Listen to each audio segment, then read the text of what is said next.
Πότε αρχίζει ο δρόμος προς την προδοσία.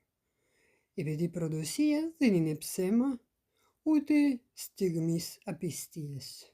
Προδοσία είναι ο δρόμος που φτάνει στη στιγμή απιστίας. Όταν εσύ σιωπάς, όταν κάτι δεν σου αρέσει. Όταν εσύ δικαιολογείς τα ψέματα των άλλων. Και όταν εσύ προδίνεις τον εαυτό σου. Από εδώ ξεκινάει η διαδικασία, ο δρόμος προς την απιστία.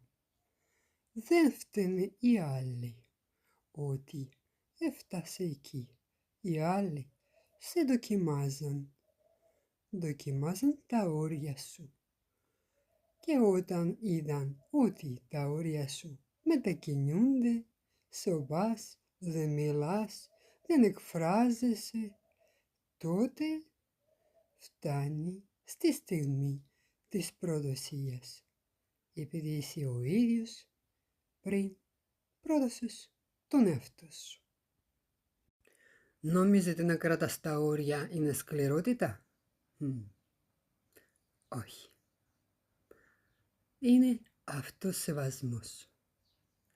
Και από τη στιγμή που σέβεσαι τον εαυτό σου, πίστεψε με, να σε σέβονται και οι άλλοι.